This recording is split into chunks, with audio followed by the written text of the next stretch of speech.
Remember when Utah fans really didn't want to leave the Pac-12? Well, the Pac-12's back. Are the Utes going with it? This is Locked On Big 12.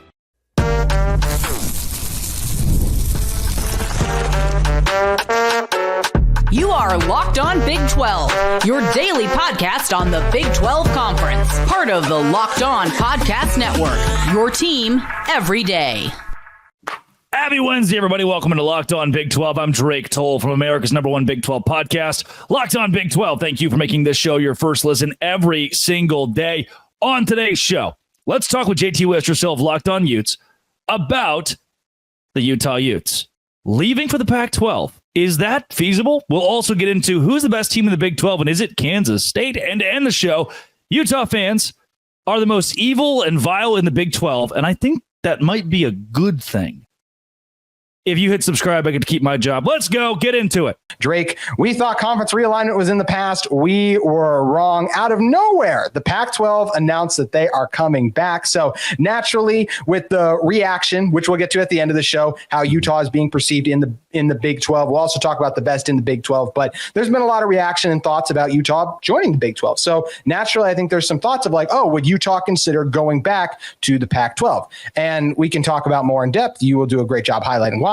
The answer to that is absolutely not. The Big 12 is a much stronger position. Utah is looking forwards, not backwards. No, Utah would never go back to the Pac-12. And my only hope is that there aren't rogue fans that believe rebuilding the Pac-12 is the best option for Utah, because there is no long-term option with the rebuild of the Pac-12 for anybody involved. What Oregon State and Washington State are trying to do is build leverage to go to the ACC or go to the Big 12 conference, because those schools won't get the same money they got from the original Pac-12 with this rebuilt conference, adding Mountain West schools. And on the one hand, part of me wants to say, oh, how about now, Utah fans? All those, oh, we don't want to leave the Pac-12. We want to follow the ship down. We'd hate to go to the Big 12 truck stop conference. You heard a lot of that rhetoric from the louder Utah fans. I believe the whole was happy, or at least fine, with going to the Big 12. And I want to give Utah fans credit. This was the conference that made you a Power 5 school. You have an allegiance to the conference that made you a Power 5 school. The same way that the Big 12 crumbled, TCU would have hated having to leave the Big 12 for the Pac-12. The survival aspect is certainly there, but you don't want to leave the conference that means so much to you and gave you a new chance to be a power school in college football. That's how Utah felt about the Pac-12 when it fell apart. They didn't want to leave the Pac-12, and I understand that. So I'm not going to be the talking head that says, oh, well, you wanted to stay so bad, go back. Or, oh, now what? Now do you want to be in the Pac-12? No. Utah certainly needs to be in the Big 12. It makes too much sense for them to be here. And I believe you've got a lot of Utah fans that are really disappointed in the Big 12 decision, more so because it wasn't the Big 10. They felt like the brand of Utah was good enough to bring them to the Big 10 along with Washington or UCLA or Oregon and USC. They didn't get the invite. The Big 12's where they are. And look, people always say, oh, that Drake guy hates Utah. They are my pick right now to win the Big 12 championship. And pretty much everyone's pick, because they might be the best team in this conference. At the very least, they're top 2, top 3. And that's a good spot to be in if you're Utah. You are very competitive, have a college football playoff spot at your fingertips right now. I wouldn't be disappointed with where you are. And I certainly think there is no way ever at all that any Big 12 team would give a look at the rebuilt Pac-12 with Boise State. It's an unfortunate shot at Boise State, but you're absolutely right. You're not going back. And you hit the nail on the head perfectly when you talked about, we were grateful for the Pac for welcoming us in, helping us rise to the brand that we are. Utah's not where they are if they don't have success against USC and Oregon, win those Pac-12 championships, beat year in, year out, beat up on some of those bigger brands. But the truth is, as great as it was, and we didn't want it to change because we like things the way they were, but things aren't that way anymore. And it makes absolutely no sense. I don't even know what the finances reported have been coming in at, but there's no way it's even going to sniff what the Big 12 is early on. The competition won't be the same. It's not going to be recognized as a Power 5 conference. It will be end up being a. Well, why would you ever say, hey, we're in a league in which we win the league, we go to the college football playoff? Kansas is still undefeated in Big 12 play. West Virginia is still undefeated in Big 12 play. Utah is in the same boat.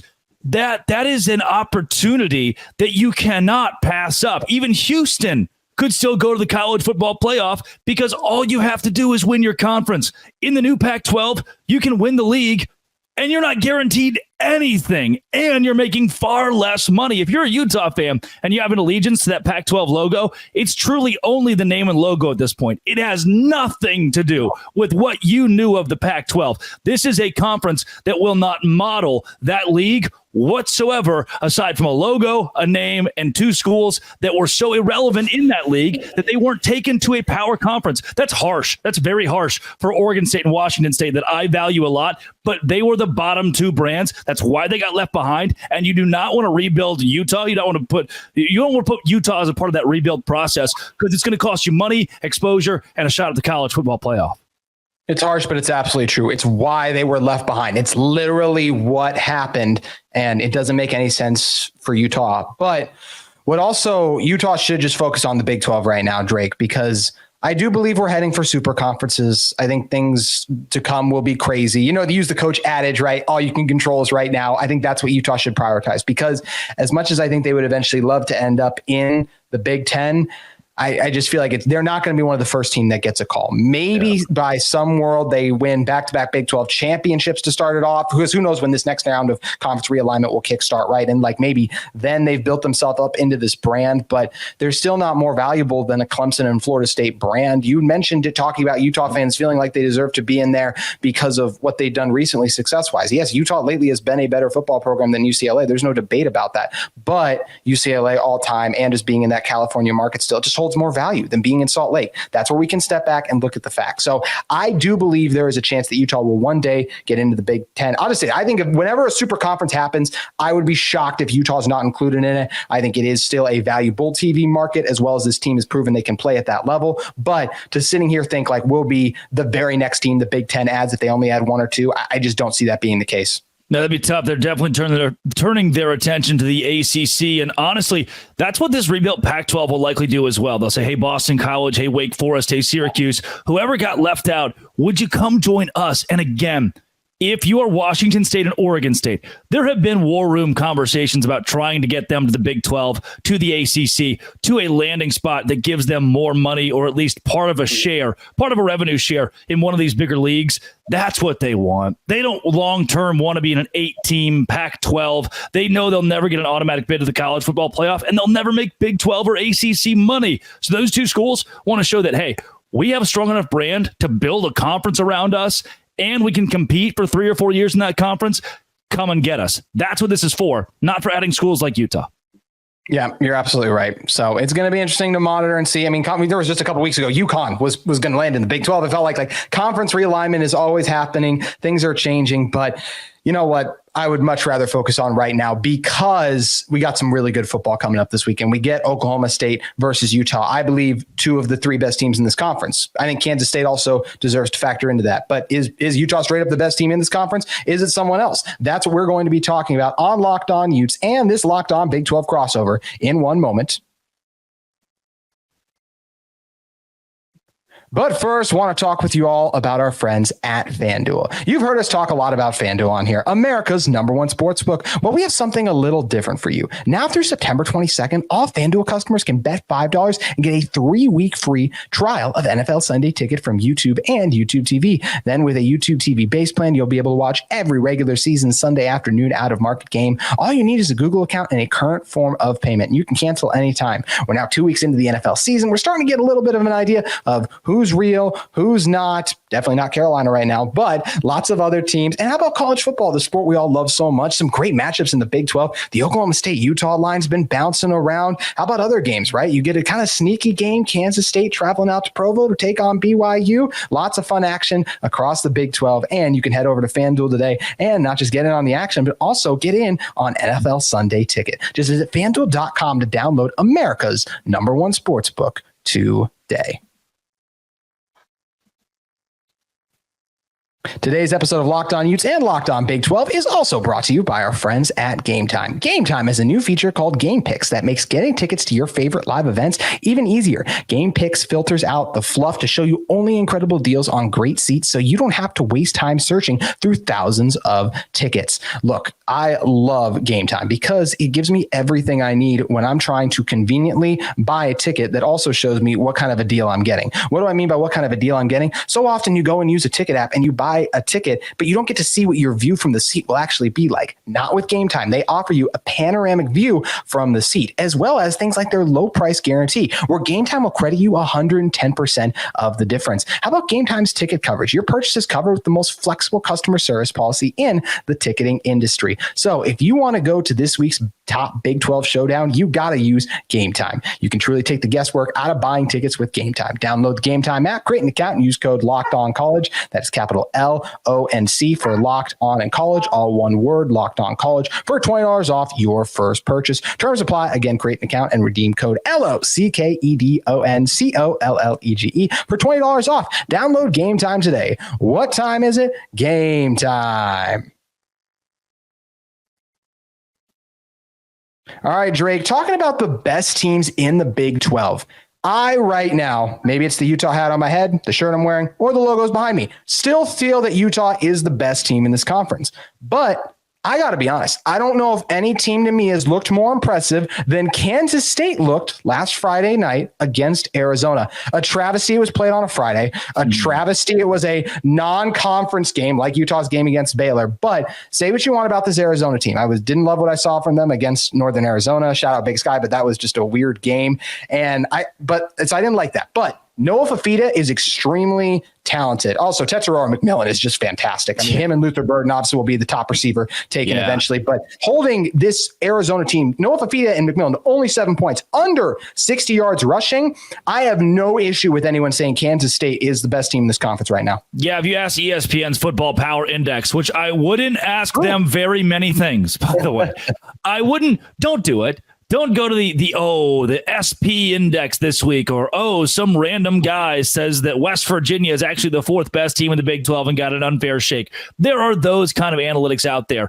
Every now and then, though, it's not bad to check up on the numbers, and what you are doing as a whole is seen as by a Football Power Index. And the SP Plus has like Texas State above, random, like you'll see them above Clemson. Like, what's going on right now? This doesn't feel right. So I'll give it the Football Power Index, but don't take this as gospel. They have Kansas State at 1, UCF at 2, Oklahoma State at 3. I will give you this. Oklahoma State has a better win than Utah. I know that most Utah fans say, they would say Baylor is better than Arkansas. No, but maybe not. That Arkansas offense is pretty salty. We still don't know a lot about Baylor. You like Quentin Jackson too, so we'll give you Arkansas. Yeah. So UCF, they have a road win in conference, surmounting a 21-point deficit with KJ Jefferson, who's not very good through the air, finding a way to get it done on the ground. Defense and run game translates and travels. UCF has a stronger win than Utah does to this point, going on the road to beat TCU. Then Kansas State, they've got that road win against Tulane, which is better than any win that Utah has on their resume. So right now, while I still have Utah number 1 in my power rankings, I still believe with a healthy Cam Rising that Utah is the best team in the Big 12. With a healthy Isaac Wilson, Utah is a top 3-4 team in the Big 12 still. He showed very good flashes later in the game against Utah State when he settled in. Much better than he looked against SUU or against Baylor. I believe that Utah at full strength is the best team in the conference, but their resume to this point, they don't have a win like Oklahoma State, like UCF, or like Kansas State. So it's impossible to say for anyone. It's objectively impossible to say that Utah is the clear-cut front runner. Utah is the best team in the conference, bar none, far and away, the school to beat. That is not the case. However, Utah is still right there at the top, and I don't shy away from having UCF, Oklahoma State, Kansas State, and Iowa State as well in that conversation. Iowa State and UCF are just on the outside to me. I think it's just wanting to see a little bit more, some of the new pieces acclimating in and everything. But you do make a point. And I think that's where part of me is like, UCF was down so much, but you have to give them credit for mounting the comeback, even though they were down a lot. And it's hard to win on the road in college football. Like, we know that to be true. And the truth is that Utah hasn't been tested on the road yet. They obviously will be this Saturday. That's what's great about all this stuff, right? Is that we get to see Utah go on the road in a hostile Oklahoma State environment and figure out how good this team is. We both think they are very good and going to perform very well. But I am excited to see it play out. I was impressed with Avery Johnson for Kansas State a lot. I think he proved, and that defense proved why they are the ESPN Power Index's top team up there. Alan Bowman has done some nice things through the air. We'll continue to talk about this on Locked On Utes throughout the week. Yeah. The Oklahoma State offensive line is a massive concern with me, and their inability, because even on one of the broadcasts, they were talking about like, oh man, Ollie Gordon can't get anything going because he's facing an 8-man box. No, he's not. There were 6 guys in the box one time, and he was getting like 2 yards a carry because they can't generate the push up front. Now they have this elite Utah defensive tackle group coming in. I think that's going to be incredibly, incredibly tough for them. But these schools certainly have their holes, no doubt. You could pick out of the top 3 a moment or a game where you say, oof, this entire unit, offense or defense, just was not par for being a Big 12 championship team. And for Utah, questions about the offensive line arise. And I'm higher than most on the Utah offensive line. And then questions about the quarterback arise. And in the running game, can you establish the run for the entire 4 quarters? And they've done that to an extent, but you did in the second half of the Baylor game when you needed to close that one out. Baylor made it interesting because Utah couldn't run the football, rely on the run game. And then in that Utah State game, it got to the point where, hey, Utah State's up on us. We're going to have to throw the football with some success. Otherwise, this could be an upset alert in Logan, Utah. And that makes me pose the question, JT, is Cam Rising in a groove? He is absolutely not in a groove, unfortunately. Is he 100%? I don't think he's 100%. And would you say that Cam Rising is as elite as we've seen Cam Rising in the past? Can you say that yet? I do not think we have seen 2022 Cam Rising versus USC yet. And for that reason, Utah has enough question marks that you still can't put them as the team that will win the Big 12. It's a great point. And Utah has still had those moments against Utah State. I chalk that up a lot to those are power to me. They have a power 5 receivers out there making plays downfield. Can I give myself and you a saving grace here? Yeah. Can the answer be yes to all of those for Cam Rising? Yes, absolutely. Bingo. Yeah, we haven't seen it yet. Doesn't mean it's not going to happen. I mentioned that this is a stat on a show that's our Big 12 group show that'll drop later in the week. But as much as we want to criticize Cam Rising for missing it, throw or 2 here or not working out, 8 of the 11 drives he has led have ended in scores for Utah. So that's where even when he has been off his game at times, he still makes winning plays like he always does. And that's why I'm confident that he's going to do the same against Oklahoma State. So it's going to be fun to get this matchup underway. But one thing that is very clear, Drake, as this matchup rapidly approaches, is Utah is still not popular amongst the Big 12 faithful. Maybe it's being picked number 1 in the preseason. Maybe it is all of the noise we heard throughout the offseason. We're going to talk about the exact reasons why and if it's deserved in one moment. But first, I want to talk with you all about one of the sponsors of our Locked On Utes and Locked On Big 12 crossover today. It's Roy. Hey, Locked On Utes and Big 12 fans. Have you heard about Roy? It stands for Return on You. And it's a new platform that lets you, the fans, get involved in NIL like never before by making contributions directly to your favorite athletes. By supporting players directly, you can help shape rosters, retain talent, and keep your favorite athletes out of the transfer portal. As you know, NIL has changed the game for athletes. Roy changes the NIL game for fans. When fans contribute to a successful campaign on Roy, they receive access to exclusive content from the athletes, such as the announcement on their decision when they answer the portal, behind the scenes footage, and other personal reflections, all of which are available only to fans who support that athlete. It's also no risk. There's a no risk contribution where fans' contributions are securely held and are only distributed if the athlete makes a decision that aligns with the fan support. So if not, the money is returned to you. You can download Roy for iOS or Android and enter the referral code Locked On. That is 2 words. So all caps for locked, space, all caps for on, and you'll automatically be entered into a sweepstake to win $5,000 cash. You can visit roy.com for an additional details. No purchase necessary. Void where prohibited. You can get off the sideline and get into the NIL game today with Roy. All right, Drake, this has been a very, very, very popular question throughout the offseason. Is Utah hated in the Big 12? The Utah fan base is certainly the most hated in the Big 12. They have a presence online that is very brash. They are filled with moxie. Utah fans want you to know how good they are. And by and large, the loudest Utah fans are not very happy people on the Bird app, that being Twitter. They want you to know that Utah is good, and they don't want anyone else to get their flowers. And there's not a lot of self-reflection where Utah fans sit back and say, hey, maybe there's a hole in our logic, or maybe our team isn't that good in one area. And JT, can I tell you what that equates to? What all of those things parlayed together equates to? What would that be? A damn good fan base. Arguably the most passionate fan base in the Big 12. You don't see Cincinnati fans coming after anybody else on Twitter during a game week. You don't see, by and large, this swarm of fans coming out of the woodwork from West Virginia, making an opposing fan base hate them. Do we know West Virginia's passionate? Yes. Is Cincinnati passionate? Yes. I believe they're passionate Houston fans as well, but they do not get under the skin of everybody else in this league quite like Utah fans, because what Utah fans love to do is manipulate other. I love the amount of Utah trolls that really believe what they're posting because they love Utah so much. And the best part, what makes them a passionate fan base that sets itself apart from everybody else, is not only do they have more moxie, more hateful, rude, just hard comments toward BYU and everybody else, that there are some very nasty things Utah fans tweet, but here's why they have the right to.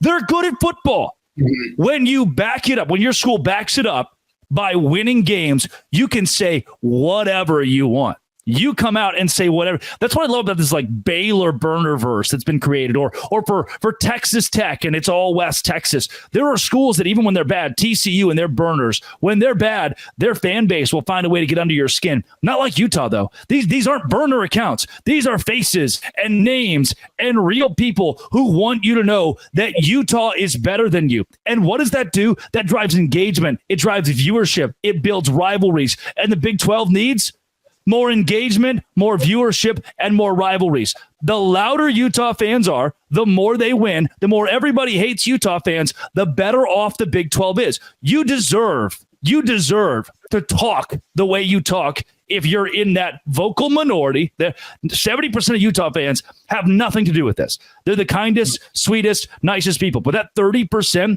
that mobs Twitter, 30 is probably high, but I'm going to give you 30% because it's a good thing. That 30% that mobs Twitter, they're doing it because they love Utah that much. They have those glasses on that just have that U logo. And the Big 12 needs more of that. I couldn't love it more. That's really well done by you. Agree or disagree? I feel like those loud majority fans exist for every fan base. I think the reason that everyone is so frustrated with Utah is they are the new ones entering the conference. They were the preseason favorite. They, and like you mentioned, can back it up. So I feel like it is just that frustration more than anything else, that this is the new team that's coming into the conference and announcing that they're going to be really good. And I think what's so frustrating, Drake, and I've talked about this so many times on my own show, I think if any of the Big 12 teams were in Utah's situation, they had they won 2 of the last 3 years, they won their conference championship. Several of the key returning players from that roster were moving into a conference where the 2 biggest and best brands left, and you look at all the talent you return versus all the other talent the other schools return, and I think they would feel the exact same way that Utah fans do about their own team. This tweet was tweeted out on Locked On Big 12 by my intern, who is spectacular, and I won't tell you what school he's associated with either. But it's a picture of Cam Rising with one of those old face filters. And it says, update, Grandpa Rising is thinking about returning for his 8th year of college football, which I'll be honest with you. I read that and think, okay, funny. That joke's been made before, but it got 627 likes and 45,000 views. So hell of a tweet by the intern. Just putting that out there. I won't say his name even. I'm going to keep his identity secret from Utah fans. Here are the comments from different Utah fans. This wasn't funny the first time. It's stupid at this point. Something Drake Toll hates Utah. You're dumb. Update, Cam Rising is rent-free in your head. Wow, how original. I could keep going and going and going. Then I get on this same Twitter account, post my Locked On Big 12 power rankings where Utah is number 1. Not a damn comment, not a retweet, not a nothing. Why I disagree with you is because those Utah fans are out for malice. This isn't about Utah being good, and they don't want it to be about Utah being projected first overall in the Big 12 of the preseason. This is Utah fans saying, look, at any point in time, if you like us, we don't care. We're in our own little niche. We don't need your validation. But if you, for a second, come at one of ours, we are right there. And again, that's what makes Utah a very good fan base, a very active online fan base. And it's not just about them being the new guys who are number 1. This is about malice. This is about winning online, much less in a stadium on Saturdays. I get what you're saying. I think it's fair that Utah fans have come in very aggressively as well. I do think sometimes because you represent the Big 12 that you bear the brunt of a lot of what comes that way too. So it is a large negative contingent. Oh, hey, I'm just shoot straight. I don't read the comments on Twitter. I really don't, because I don't care. People are always like, "Oh, this is just for clicks." Yeah. And like, I need you to understand, my job is based on people viewing the show, as is JT's and anybody else in the podcast sphere or the Twitter sphere. So if you're engaging with the content, that's a good thing. My goal is for you to engage. Thank you for telling me I'm doing my job well. And that's why I just don't read the comments, because it's a bunch of that brain rot. My mom reads the comments though. So I just want you all to know my mom reads every single comment. So when you come after me, I might not say it. I don't really care, but my mom does, and she doesn't like it. Yeah, I've seen some of the comments. I've gotten some too my way as well. So I know both ways. You have. They're mean to you sometimes too. Even the Utah fans every now and then. Sometimes, what are you doing, guys? Yeah, sometimes I make them mad too. I appreciate it. I'm glad the check cleared for you to say that at the end of the episode. I appreciate you having me up. Utah fans, stop being mean to your own people. This guy loves the Pig Bus just as much as you and me. I've had so many beers at the Pig Bus. You're going to come after me? Pig Bus rocks. It's a passionate bunch. You know what? Everyone loves football, and that's where this game is going to be so exciting this weekend to see Utah versus Oklahoma State. It's going to be great having all of the Big 12 action in across the conference. Drake, always appreciate you stopping by. Great stuff as always. Utah fans are the best fans in the Big 12. Arguably the best fans in the Big 12 online, because they're mean. Thanks, JT. I agree they're best in the Big 12, and not just because I host a show. I also genuinely believe it. That's going to do it for Locked On Utes and Locked On Big 12. We got a lot to still preview, getting ready for this massive week of Big 12 action. So make sure you keep it at Locked On Utes and Locked On Big 12.